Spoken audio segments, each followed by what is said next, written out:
A rogue firework forces everybody to run for their lives. Welcome to WatchMojo, and today we're looking at reported cases of 4th of July celebrations or preparations that went horribly wrong. Another neighbor was setting off illegal fireworks before the blaze took off. The beginning of a Stay Safe campaign. When handling fireworks, a person's life can change in a literal flash. In 2017, Aiden Valdez was at a neighborhood block party for the 4th. 1 second, the Colorado teenager had a firework in his right hand. The next, there was a bright spark, and Valdez's ears were ringing. Next thing I knew, it blows up, and my ears are ringing, and then everything's white. Finding his bearings, Valdez realized his ears weren't the worst of his worries. Valdez lost 4 fingers on his left hand, as well as his left eye. He required 4 surgeries. But Valdez hasn't allowed this loss to hold him back. Valdez continued to pursue his passion for wrestling, competing in national tournaments. He became an advocate for fireworks safety, giving away 1,500 safety classes. Valdez also created a coloring book full of safety tips. I just want to spread the word so it doesn't happen to any other kids. National Mall Firework Frenzy. Thousands of fireworks will light the D.C. skies during what's expected to be a breathtaking event. It doesn't get more patriotic than fireworks in Washington, D.C., but the National Mall became a war zone in 1987. Kathy Eldreth was about 60 yards from the fenced-off safety zone when a flame landed on her blanket. Putting it out, Eldreth was struck in the back by a fireball the size of a softball. Eldreth was then helicoptered to the hospital where she was treated for 3rd-degree burns. She was one of 4 in the area who were hospitalized for similar injuries, while 25 more were taken to the Red Cross. Moisture in the air likely contributed to these unforeseen accidents. Over a decade later, there were still reports of children, quote, chasing the charred bits of firework paper that fell in a rain of ash. Ann says you'll see the skies rain in gold willows before the rapid-fire grand finale. A spark goes out too soon. Fire departments say without a permit, there's still too many dangers. Before even turning 21, Austin McLeod was married with a son and stepson. Only a few months after tying the knot with his new wife, McLeod was gearing up for their Independence Day festivities in the backyard. Tragically, this was the last holiday the young husband and father would celebrate with his family. McLeod planned a fireworks display for their cookout when the explosives unexpectedly went off, striking him in the head and neck. The multi-shelled launcher is believed to have malfunctioned. When McLeod went to check it, his fate was sealed. An ambulance arrived on the scene, but by the time McLeod arrived at the hospital, he was gone. The brightest little light. The community of Caseville is in shock following a very serious incident that canceled 4th of July events for the city. From a young age, Marcy Hill was known for spreading cheer, becoming a proud member of the Patriot Cheer All-Stars in Utah. As her GoFundMe campaign would state, Marcy passed away doing what she loved, being with her team. Hill was reportedly on a float performing with her team during the Kaysville 4th of July parade. While trying to get candy from a trailer, she was pulled under the tires. Hill was taken to the hospital in critical condition, sadly never recovering. An investigation found no wrongdoing on behalf of the vehicle's driver or the parade organizers, but new safety measures were implemented going forward. Leaving behind her parents and 3 older brothers, Hill is remembered as, quote, the brightest little light. I was heartbroken. I thought it was really it was tragic and it was just really sad. Anarchy on 6th Street Bridge. Now at 10, scenes of Independence Day chaos on LA's 6th Street Bridge as the celebrating gets out of control in dangerous ways. For some, it isn't 4th of July without illegal fireworks. But how far is too far? Wherever the line is, it was definitely crossed in 2023 when a group turned LA's 6th Street Bridge into the Wild West. Chaos and carelessness as revelers shot off illegal fireworks, climbed the viaduct's arches, and sped on the wrong side of the road. People set off fireworks across the bridge, with one civilian packing what looked like a homemade rocket launcher. The chaos didn't end there. The mob was seen climbing the viaduct's arches while cars drove on the wrong side of the road. While many were endangered, there were no reported injuries. On any other night, this might have attracted the full force of the local authorities. Being July 4th, though, fires were put out all over LA, making it easier for the bridge blowout to escalate. Instant ignition. What started as a day of celebration. Everybody's probably having grill outs, Families are come together. Quickly turned into a nightmare. Not all fireworks are the same. Some are designed to be ignited manually, allowing a person enough time to reach a safe distance after lighting the fuse. This is not the kind that came into Brian Simpson's possession. The 48-year-old Kentucky man got his hands on a commercial-grade firework that was meant to be set off electronically. Whether or not Simpson knew this, he made the ill-advised decision to detonate it with a homemade mortar tube, cutting the wick in half. Without delay, the firework exploded right in front of Simpson, the injuries proving fatal. There's a lot that Simpson could have done differently, but if there's one takeaway from this cautionary tale, it's to always check the instructions. Florence man is dead after trying to light off a commercial-grade firework in his driveway at a 4th of July gathering. Truck explosion. Blackburn Warner was a junior firefighter that day, just 15 years old, when 680 pounds of fireworks were accidentally set off inside a truck 30 yards away from him. We're all familiar with the phrase, "the show must go on." This was easier said than done for Ocracoke Island in 2009. The community was getting ready for their annual 4th of July fireworks display. Around 9 a.m., though, the truck carrying the fireworks blew up, claiming the lives of 4 workers inside. A 5th person in the back of the truck managed to escape, albeit with burns on his face and hands. Needless to say, there wasn't a fireworks show that night, or the following year, or the year after that. 7 years passed until fireworks returned to Ocracoke. With new laws helping to prevent another tragedy, the island decided to bring back this tradition in hopes of boosting tourism. Horn hopes this year's show will pave the way for future celebrations and help restore a tradition on the island. Salute cannon. Now, this incident happened sometime after 11 p.m. yesterday near the corner of Main and 160th Street here in Park Township. Technically, this incident occurred in the late hours of July 3rd, 2023, but those involved were clearly getting into the 4th of July spirit. By midnight, the celebration had burst into a disaster. When authorities arrived at the Park Township neighborhood, houses and cars were damaged, with fireworks present. 9 people were injured, and a woman named Janet Daniels lost her life. Upon further inspection, the authorities realized that commercial fireworks weren't responsible. An inebriated Anthony John Meyer had lit a salute cannon full of gunpowder. The explosion damaged several nearby homes and cars.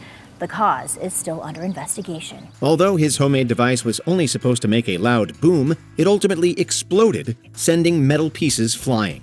While Daniel's death was deemed an accident, Meyer was sentenced to a year in jail with probation and community service. If I could go back and reverse it, I would. Unfortunately, we all have to live with this for the rest of our lives. A viral boom. This was not the fireworks show that anybody expected that night. And yeah, we talked to the family and they said that they watched as 4th of July turned their driveway into a war zone. Many 4th of July incidents make headlines, but only a handful are captured on camera. This Nebraska family wasn't looking to go viral when they lit fireworks in their front yard. One firework didn't go up as planned, sending sparks flying in all directions. Just as the situation seemed to defuse, all hell broke loose. That one firework ignited the other fireworks in a box behind the minivan, sending the family running from the blast. Although the Simply Safe home security system recorded the whole thing, the family had no intention of sharing the footage. Somehow the video wound up on Reddit, spreading like wildfire. Remaining anonymous, the family informed the press that nobody was injured. Perhaps even more astonishing, the minivan is still fully functional. There was actually no injuries. Everyone is well, no property damage. So yeah, we lucky. Shark attack. A Long Island beach closed to swimmers after a shark sighting. It's coming right by here. We like to tell ourselves that Jaws was only a movie, but shark attacks on the 4th of July aren't unheard of. Visiting Fire Island with a couple of friends, Ludmila Imog took a dip in the shallow waters. Letting out a scream of pain, Imog felt as if she had been ensnared in a trap. I screamed to my friends, something is biting me. I felt like I was in a trap. It was holding onto me. It wasn't long until Imog realized this trap was the jaws of a shark. Thankfully, it wasn't a great white. According to Imog's friends, the beast was between 4 and 5 feet long. The circumstances were alarming nonetheless, but Imog kept her cool. She was super calm, right? Like, this is not what you expect from shark bites, or bites in general. Reaching into the shark's mouth, she freed herself and returned to shore with minor injuries. Imog considers herself lucky. especially considering what went down on Amity Island. The boat blowout. Saw one of the boats caught on fire. Actually, I had a coworker say that one of the boats was on fire, so I rushed, jumped on the forklift as quick as I could. Sharks might keep some people out of the water on the 4th of July, but there's another dangerous foe we constantly underestimate: fireworks. In 2013, 18 boats were damaged by fire near the Skylaunch Marina on Lake Union, resulting in $1.5 million worth of damage. The Seattle Fire Department determined that the blaze stemmed from illegal fireworks, which were shot off from a hill not too far away from the marina. The annual fireworks display at Lake Union is typically a lovely sight, but spectators got more than they bargained for that year. The only upside is that nobody was killed or seriously injured, with just one firefighter suffering a minor knee injury. I gave it a shot, and then I just had to leave it up to the fire department at that point, and no one got hurt, so that was great. When sparklers attack. 4th of July celebration takes a dangerous turn in Claremont County. 7 people were hurt, some of them seriously injured. Sometimes it just takes a tiny little spark to make a big boom. A group of people in Ohio learned this the hard way one fateful 4th of July. As roughly 20 individuals partied inside, several children played outside with sparklers. When a spark from one of the sparklers landed in a bag full of unused fireworks, a recipe for disaster was ignited. The fireworks went off, and a total of 7 people were reportedly injured. One woman was left with serious burns covering half of her body, while the person hurt the worst was a little girl. While they recover, investigators are looking into the possibility of charges. An instant tragedy. Now, a lot of people in the town of Calais say they're just speechless and in shock and disbelief. Whenever fireworks are set off in an unsafe manner, there's a huge risk for injury or an even worse occurrence. Tragically, a man named Devin Staples lost his life in a terrible pyrotechnic accident. He died while setting off fireworks with his friends on the 4th of July, 2015. The actor had decided to place a reloadable fireworks mortar tube on top of his head. Shortly after igniting the firework, Staples died instantly in what his brother described as a freak accident. The terrible incident left his family and friends devastated on what was intended to be a joyful occasion. He definitely left the party, that's for sure. Explosives in Central Park. Morning, the investigation into a bizarre explosion in Central Park that seriously injured a young man from Virginia. Over the 4th of July weekend in 2016, college student Connor Golden was climbing down a rock in Central Park. As misfortune would have it, the teenage tourist stepped on a handmade, shock-sensitive explosive that was inside a black plastic bag. The impact caused the explosive to detonate, blowing off Golden's foot. The blast was so loud that it interrupted the nearby funeral service for Elie Wiesel, a Nobel Prize winner and Holocaust survivor.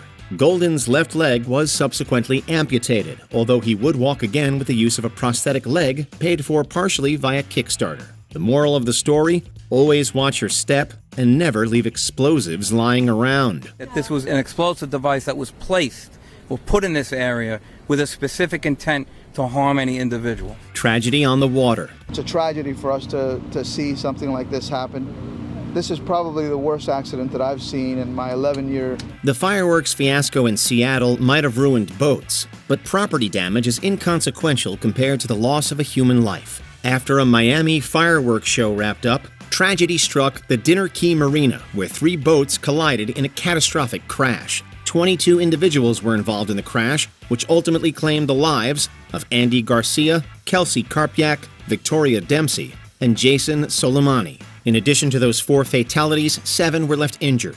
Given the scorching July weather, it's no wonder the sea calls out to many people on the 4th of July. Accidents like this will motivate anybody to stay on dry land, though. The families of everyone involved with this are still trying to piece together exactly what happened and what caused this to happen. Some of them are forced to plan funerals at this time. Simi Valley fireworks fail. In towns across America, an estimated 14,000 fireworks shows, but this one north of Los Angeles suddenly turning terrifying. When people are messing around with fireworks at home, there's obviously going to be some risk involved. When people attend a professional fireworks display open to the public, though, they expect things to go off without a hitch. This wasn't the case in Simi Valley, California, where a 2013 fireworks show resulted in a major 4th of July fail. A pyrotechnic shell went off in its mortar tube, causing a chain reaction that sent fireworks blasting towards an audience of thousands. The area suddenly turned into a combat zone, leaving dozens injured. although fortunately, nobody was killed. Firefighters and medics immediately on the scene, 36 people injured. The perilous parade.